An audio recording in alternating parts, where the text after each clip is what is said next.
Deux joueurs qui ne sont pas convoqués, c'est l'humilité et surtout rester invisible et se montrer sur le terrain à l'entraînement. Et cette photo-là, c'est une preuve d'humilité ou pas? Personnellement, j'aime pas beaucoup. Mais c'est pas grossier. Non, c'est pas grossier, c'est pas de fait. suite. Il y a une certaine élégance. Oui, oui. Mais c'est pas On dit fait. qu'Habib Beye joue sa place ce soir, vous en pensez quoi? Seulement s'il y a une très lourde défaite. Moi, je pense qu'ils sont à court pour l'instant de solutions, à moins que ce soit un intérim. Mais je pense là, s'il y a un 5-0 pour Toulouse, c'est fini.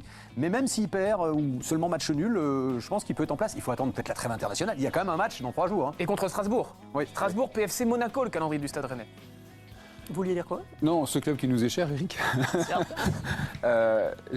Parfois, j'emploie le mot un peu gâchis. Parce qu'il y a tout ce qu'il faut pour réussir. Habib Beye est un bon entraîneur. Ça, c'est sûr. Et donc, je pense que c'est le type d'entraîneur qui peut vouloir mourir avec ses idées. Évident, mais il y a un tel potentiel dans ce club, il serait temps un jour que tout se mette en place pour que ça prenne réellement forme. On en saura plus dans 2 heures maintenant et à 23 heures en tout cas dans le Late Football Club, très certainement, et on en reparlera sans doute demain soir dans Jour de foot. Est-ce que vous avez vu l'info concernant Hendrik?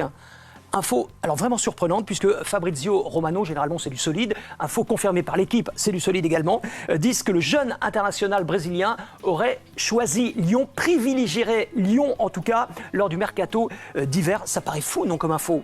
International C'est brésilien, assez combien de fou parce que sélections? c'est un crack. 14 sélections, on n'en parle pas depuis quelques mois parce qu'il n'a pas joué. Aucune 0 minutes. 0 minutes avec le Real cette saison. Mais voilà, il veut jouer la Coupe du Monde. 14 sélections, on l'avait un petit peu oublié malgré son jeune âge, 19 ans. Ça a été le plus jeune d'ailleurs à débuter en sélection du Brésil, a même battu le record de Ronaldo le Brésilien. Et il a coûté très cher au Real, quand même 60 millions. Il jouait pas beaucoup avec Ancelotti, mais quand même, les matchs de coupe, il les jouait. Avec Xabi Alonso, il joue pas du tout. Et le problème, c'est que c'est un avançant qui a besoin de retrouver des sensations et puis qui s'est fixé la Coupe du Monde. Et qui veut aller à la Coupe du Monde 2026. C'est bien, absolument, de c'est son vouloir objectif. Lyon, hein. Et après, le problème, c'est qu'il a été blessé à la fin de la saison dernière, blessure à la cuisse en mai dernier. Donc il n'a pas participé à la Coupe du Monde des clubs. Et puis là, c'est plus le deuxième choix derrière Kylian Mbappé, parce qu'il y a également Gonzalo Garcia qui fait partie de cet effectif. Et quand on voit comment les stars du Real apprécient de sortir, on comprend qu'il est peu de temps de jeu. Oui, mais pourquoi Lyon? Parce qu'il y a certainement de plus grosses écuries européennes Mais intéressées. il y aura de la concurrence. Alors, je vais poser une question. S'il s'agit d'un prêt ou d'un transfert? Un prêt. Un prêt. Un prêt Alors, c'est- payant. Je trouve que c'est le super choix. Parce que si le Real réfléchit bien à cette opportunité de prêt, il tombe sur un entraîneur à Lyon qui s'appelle Fonseca.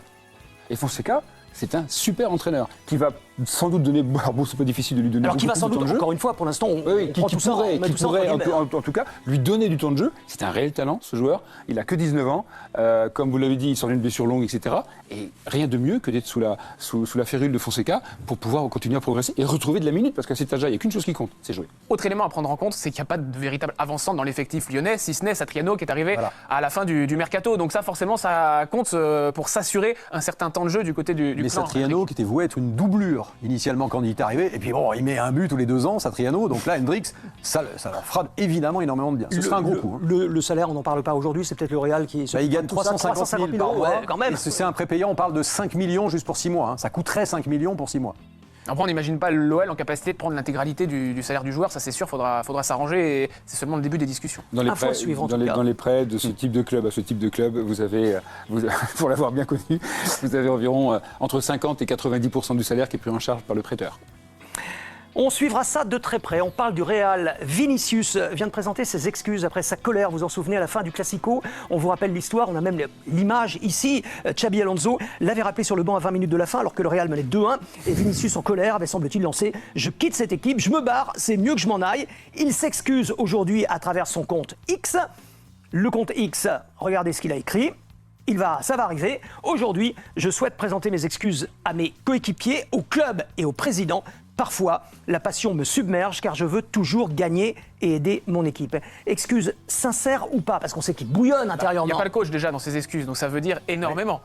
Alors on a pris des extraits. Hein, là, Ouais, des- non, mais des dans la excuses. déclaration, ça fait beaucoup parler en Espagne parce que justement, il a omis et sans doute pas totalement involontairement de citer Xabi Alonso. Il Donc s'est quand même excuses expliqué. moyennement sincères à vous écouter. Peut-être sincère vis-à-vis de ses coéquipiers, vis-à-vis des dirigeants, vis-à-vis du club, mais ça veut aussi dire que la rupture, là, elle est consommée avec Xabi Alonso. En tout cas, moi, je l'interprète comme Ouais, ça. alors- Rupture consommée, Non vous mais êtes d'accord? n'oubliez pas, il était sorti à chaud, on le voyait, donc ça a été décrypté ce qu'il disait. Il est quand même revenu, il était parti au vestiaire, il est revenu s'asseoir. Mais ça prouve aussi que le Real c'est une institution, c'est au-dessus de tout. Donc n'importe quel joueur doit s'excuser. Il s'est d'ailleurs excusé physiquement devant le groupe. déjà. On parlait d'Hendrick tout à l'heure. Est-ce que Vinicius, qui n'est plus Vinicius depuis l'arrivée de Mbappé, va devoir quitter le Real pour redevenir le Vinicius d'avant?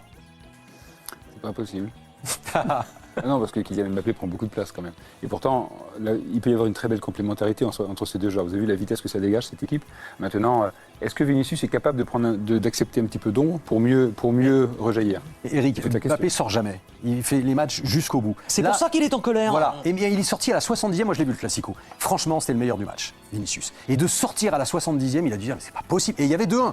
C'est-à-dire que c'était pas plié le match. Loin de là. Ça a dû lui coûter ces excuses. Hein. Ah oui, parce qu'il devait être extrêmement frustré et en colère.